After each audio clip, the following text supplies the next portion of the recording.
জয় TV, স্বাধীন মত প্রকাশে অবিচল টিভি চ্যানেল। সম্মানিত দর্শক, এই মুহূর্তে আমি ডিএমপি ওয়ারী বিভাগের অতিরিক্ত উপপুলিশ কমিশনার এডিসি জনাব নাজমুন নাহার স্যারের কার্যালয় থেকে বলছি। লেখক এবং কলামিস্ট মোহাম্মদ রিদওয়ান আবিদ চৌধুরী জয়। ডিএমপি ওয়ারী বিভাগের আলোকবর্তিকা এক মহিষী নারী পুলিশ কর্মকর্তার নাম নাজমুন নাহার। একজন উচ্চপদস্থ কর্মকর্তা হয়েও তিনি কিন্তু জনতার দোরগোড়ায় পৌঁছে গিয়েছেন। সাধারণ মানুষের বন্ধু হিসাবে সুখ্যাতি অর্জন করেছেন। যিনি মাদক, সন্ত্রাস, জঙ্গিমুক্ত দেশ গড়তে বদ্ধপরিকর। সাধারণ জনতা তার সাথে সহজেই কথা বলতে পারেন এবং সাধারণ জনতা থেকে শুরু করে আম জনতা পর্যন্ত তাদের সাথে তিনি মত বিনিময় করেন। এই যে সাধারণ মানুষের প্রতি তার আন্তরিকতা, ভালোবাসা এবং জনগণ সম্পর্কে তিনি কি বলেন সেই বিষয়ে স্যারের কাছ থেকে জানতে চাইব। ধন্যবাদ আপনাকে এবং জয় টিভিকে।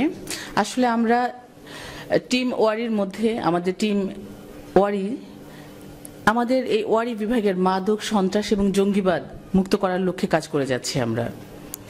আমরা কাজ করছি আপনাদেরকে সাথে নিয়েই, কারণ আমাদের এককভাবে কাজ করা সম্ভব না।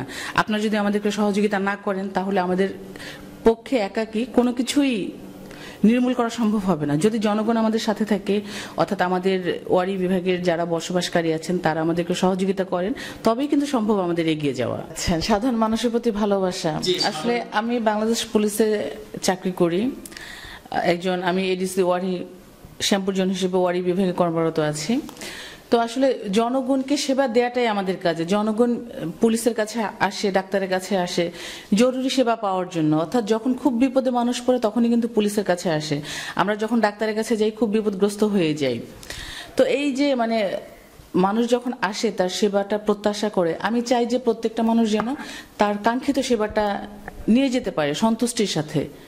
এটা আমি বাড়তি কোনো কাজ আমার না, এটা আমার দায়িত্বেরই অংশ, এটা আমার জবের অংশ। ছোটখাটো কিছু কাজ করে যারা জীবিকা নির্বাহ করে, যাদের মাসিক ইনকামও অত্যন্ত কম, তো তারা আসলে আইন কানুনগুলো বোঝেন না, জানেন না, এবং দেখা যায় যে তাদের দ্বারা অনেক রকম আইন লঙ্ঘিত হচ্ছে, আইন ভঙ্গ হচ্ছে তাদের দ্বারা।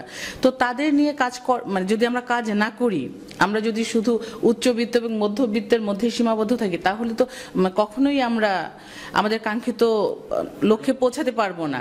আমরা আমাদের অর্জনকে আমাদের যে অ্যাচিভমেন্টের জন্য আমরা কাজ করে যাচ্ছি, আমাদের অর্জনটা আসলে ফুলফিল হবে না।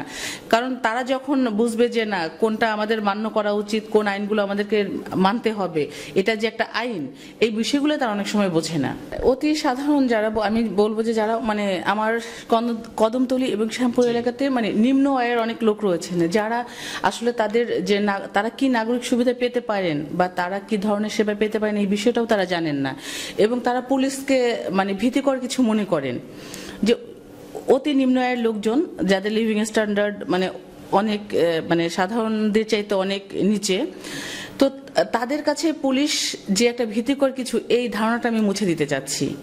তারা যেন নির্দ্বিধায় তাদের সমস্যা, তাদের সুবিধা অসুবিধা পুলিশকে সে বলতে পারে, এই লক্ষ্যে আমরা কাজ করছি। আসলে নিম্ন আয়ের লোকজন যারা এখনো শিক্ষার আলোয় আলোকিত হতে পারেননি, তারা আইন কানুন সম্পর্কে অনেক অজ্ঞ রয়েছেন এবং তাদের দ্বারা অনেক রকম আইন লঙ্ঘিত হচ্ছে। তো তাদেরকে এই বিষয়গুলো জানানো এবং বোঝানো, এটা আমাদের দায়িত্বের মধ্যেই পড়ে। হয়তো তারা যখন বুঝবে যে এটা একটা আইন, এইটা লঙ্ঘন করা এটা অন্যায়, তখন কিন্তু তারা এই পথে আর যাবে না। এবং তাদের অনেকে দেখা যায় যে হয়তো মাদকের সাথে জড়িত আছে বা অন্যান্য অনেক আইন লঙ্ঘন করছে। তো এই বিষয়গুলো তাদেরকে যখন জানাবো যে মাদকের কুফল সম্পর্কে, তখন আমরা তাদেরকে যদি সচেতন করতে পারি, আমি আশা করছি যে তারা অবশ্যই সেই পথ থেকে ফিরে আসবে। এবং এই অংশটাকে আমরা যদি বাদ দিয়ে এগিয়ে যেতে চাই, কখনোই এটা সম্ভব না। পুরো বাংলাদেশ কখনো এগিয়ে যাবে না। তো আমরা তাদেরকেও আমাদের সেবায় ইনক্লুড করতে চাচ্ছি এবং আমরা চাচ্ছি যে তারা আমাদের আইন কানুনগুলো জানুক, বুঝুক এবং আমাদেরকে সহযোগিতা করুক। জঙ্গি, সন্ত্রাস এবং মাদকমুক্ত দেশ গড়তে আমাদের ভূমিকার পাশাপাশি আমি বলবো যে আপনাদের জনগণের একটা বড় ভূমিকা রয়েছে। আমাদের কাজ হচ্ছে আমরা যারা আইন ভঙ্গ করে তাদেরকে আইনের আওতায় আনি, এবং আমরা এর পাশাপাশি চেষ্টা করছি সামাজিক সচেতনতা বৃদ্ধির জন্য।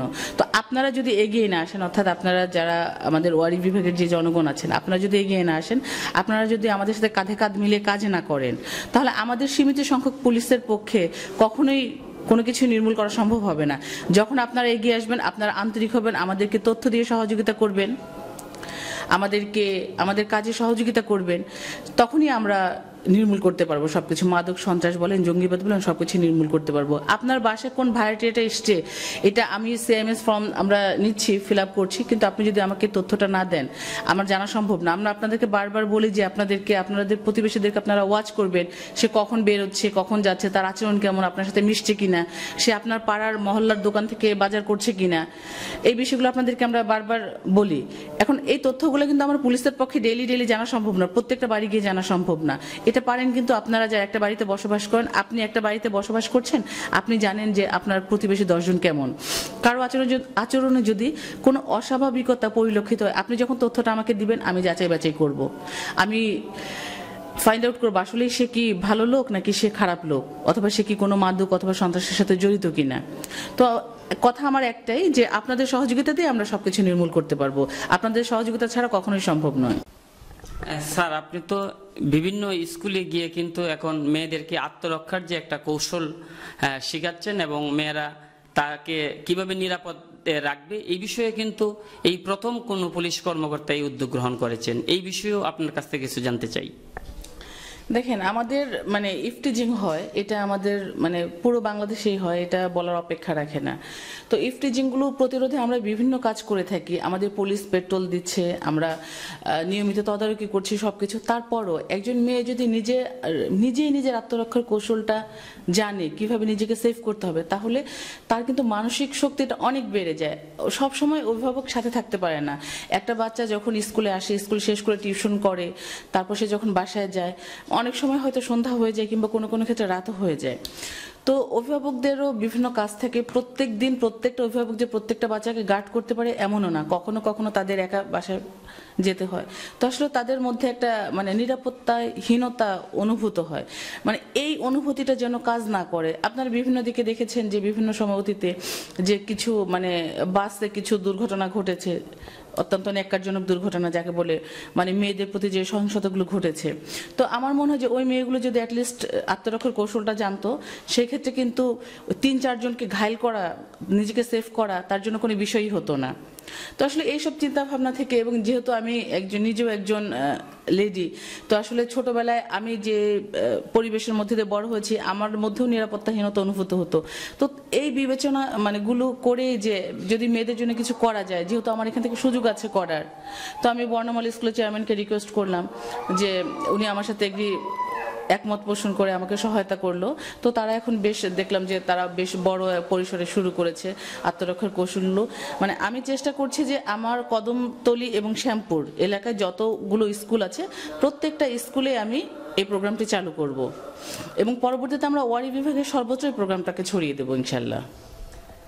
স্যার, এখন কিন্তু সাধারণ জনতার মাঝে, বিশেষ করে শ্যামপুর এবং কদমতলীর সাধারণ জনগণের মাঝে এক আস্থা এবং বিশ্বাসের অপর নাম কিন্তু নাজমুন নাহার। সাধারণ মানুষের সাথে আপনি যেভাবে কথা বলেন, সাধারণ মানুষ আপনাকে ফোন দিলে একজন ঊর্ধ্বতম কর্মকর্তা হয়েও একেবারে অতি সাধারণভাবে কিন্তু তাদেরকে সময় দেন, এটা একটা অন্যরকম পাওয়া নিশ্চয়ই জনগণের জন্য।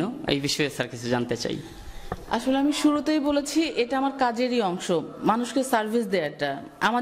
আমরা সিভিল সার্ভিসে আছি, তো আসলে আমাদের কথার সাথে কিন্তু সার্ভিস শব্দটা জড়িয়ে আছে। সার্ভিস দেওয়াটা আমার কাজ, এটা আমার চাকরির অংশ। তো আমার মনে হয় না এটা আমি বাড়তি কিছু করি। তো আর কথা বলা, জনগণ যেন নির্দ্বিধায় কথা বলতে পারে আমার কাছে, এজন্যই তো আমি এখানে আছি। জনগণ আমার কাছে নির্দ্বিধায় আসবে, কথা বলবে, তাদের সমস্যাটা তুলে ধরবে। আমরা যেটা বলে থাকি যে দুষ্টের দমন আর সৃষ্টের পালনই আমাদের প্রধান কাজ। তো অবশ্যই জনগণ আমাদের কাছে আসতে পারবে নির্দ্বিধায়, যে তার কোনো সমস্যা, সে কোথাও কোনো হয়রানির শিকার হচ্ছে, সে কোনো অন্যায়ের শিকার হচ্ছে, সে নির্দ্বিধায় আমাদেরকে বলতে পারবে। আমার দরজা জনগণের জন্য সবসময় খোলা। স্যার, আমি বলতে চাচ্ছিলাম যে জনগণের উদ্দেশ্যে কিছু বলবেন, আপনি ইতিমধ্যে বলে ফেলেছেন, তারপরেও জানতে চাইবো সাধারণ মানুষের কে নিয়ে এবং তাদেরকে যদি কোনো বাণী আপনার বলার থাকে।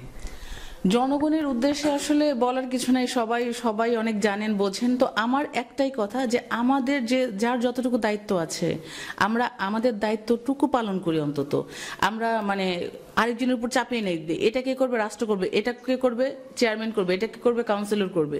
যে আমারও তো এই রাষ্ট্রের নাগরিক হিসেবে আমারও নির্দিষ্ট কিছু দায়িত্ব রয়েছে, কর্তব্য রয়েছে রাষ্ট্রের প্রতি। রাষ্ট্র যেমন আমাকে সুবিধা দিবে, আমারও রাষ্ট্রের প্রতি কিছু কর্তব্য থেকে যায়। তো আমার কথা হচ্ছে যে আমরা প্রত্যেকে আমাদের নিজেদের জায়গা থেকে আমরা আমাদের কাজগুলো করি। আমরা সবসময় বলি যে আমরা যখন বাইরে যাই, বাইরে অর্থাৎ আমরা বিদেশের কোনো কান্ট্রিতে গেলে, কোনো উন্নত কান্ট্রিতে আমরা যখন যাই, আমরা এসে বলি ওফ ওই দেশের লোকজন কি ভালো, কি অমায়িক, কি আইন মান্য করে, রাস্তাঘাট কি ক্লিন। কিন্তু আমাদের রাস্তাঘাট ক্লিন না কেন? আমাদের তো অন্য কি আমেরিকানরা বা অন্য কোনো দেশের নাগরিক এসে কি আমাদের রাস্তাঘাট নোংরা করে দিয়ে যায়? আমরাই তো করি, তাই না? তো আমি যদি মানে টিস্যুটা ইউজ করে যদি রাস্তায় না ফেলে আমার পকেটে রাখি অথবা কোনো বিনে ফেলে দেই, তো মানে আমার দিক থেকে যদি আমি সামান্য একটু পরিষ্কার করি, এরকম যদি 10,000 লোক করে, তো আলটিমেটলি আমার রাস্তাঘাট পরিষ্কার হতে বাধ্য। এটা একটা সিম্পল উদাহরণ। অর্থাৎ আমরা প্রত্যেকের কাজটা যদি নিজের থেকে নিজে করি, প্রত্যেকে যদি তার জায়গা থেকে অনেস্ট হই, প্রত্যেকে আমাদের দায়িত্বটা ফুলফিল করি, কমপ্লিট করি, তাহলে আমাদের সমাজ চেঞ্জ হতে বাধ্য। এবং এটা একজনের দ্বারা সম্ভব না, না রাষ্ট্রের একার দ্বারা সম্ভব, না সরকারের একার দ্বারা সম্ভব, না জনপ্রতিনিধির একার দ্বারা সম্ভব। এটা প্রত্যেকটা নাগরিকের সম্মিলিত অংশগ্রহণই পারবে আমাদের দেশটাকে একদম আমূল বদলে দিতে। সর্বশেষে যদি কিছু বলেন। শেষ কথা এটাই বলবো, আমাদের যে টিম ডিএমপি, আমাদের টিম ডিএমপি আমরা বলি, টিম ডিএমপি একটা ছোট অংশ টিম ওয়ারি। তো টিম ওয়ারি বিভাগ, এই ওয়ারি বিভাগের জনগণের জন্য সবসময় খোলা। আপনাদের যে কোনো অভাব, অভিযোগ, অনুযোগ, যে কোনো কিছু নিয়ে আপনি আমাদের কাছে আসবেন নির্দ্বিধায়। আমাদের যে সকল অফিসার আছে প্রত্যেকেই সাধারণ জনগণের যে সমস্যাগুলো আছে আমাদের প্রত্যেকের কাছেই আসতে পারে নির্দ্বিধায়। আমাদের প্রত্যেকটা অফিসারই কিন্তু খুবই ভালো মানসিকতা সম্পন্ন, জনগণকে হেল্প করার জন্য সবাই সবসময় মুখিয়ে আছি আমরা। শুধু আমাদেরকে একটু জানাতে হবে যে কোথায় সমস্যাটা, আপনাদের কোথায় সমস্যা আছে। আমরা খুঁজে নেই সমস্যা, তারপরও হয়তো আমরা অফিসার কতজন আর আপনারা জনগণ কতজন, তো আপনারা যখন আমাদেরকে সমস্যাটা জানাবেন আমরা নিশ্চিতভাবে আপনাদেরকে সাহায্যের হাত বাড়িয়ে দেব ইনশাল্লাহ। ধন্যবাদ। ধন্যবাদ আপনাকেও। সত্যি ডিএমপি ওয়ারি বিভাগের আলোকবর্তিকা মহিষী এক নারী পুলিশ কর্মকর্তার নাম নাজমুন নাহার। তিনি জানালেন জনতার সার্বিক সহযোগিতা থাকলে সমাজ থেকে সন্ত্রাস, জঙ্গি, মাদক নির্মূল হবে এবং নিজ নিজ ক্ষেত্র থেকে যদি আমরা দাঁড়িয়ে যাই তাহলেই কেবল এ দেশ থেকে সন্ত্রাস, জঙ্গি, মাদক উৎখাত হবে এবং উন্নত হবে এই দেশ। জনগণের কথা, পুলিশ বাহিনীর কথা, বিশেষ করে স্কুল পড়ুয়া মেয়েদের জন্য কিন্তু তিনি অগ্রণী ভূমিকা রেখে যাচ্ছেন। নিঃসন্দেহে ইহা বাংলাদেশে প্রসারিত হলে আমাদের নারীরা নিরাপদ এবং নিভৃতে পথ চলবে, ইহা আমার দৃঢ় বিশ্বাস। আমরা আশা করব এই নাজমুন নাহার স্যারদের হাত ধরেই সোনার বাংলা জেগে উঠবে, সোনার বাংলা গড়ে উঠবে। আগামীতে আমরা বিশ্বের দরবারে মাথা উঁচু করে দাঁড়াবো, সেই প্রত্যাশায় শেষ করছি। ধন্যবাদ। আল্লাহ হাফেজ। ওয়ারি বিভাগ, ডিএমপি, ঢাকা।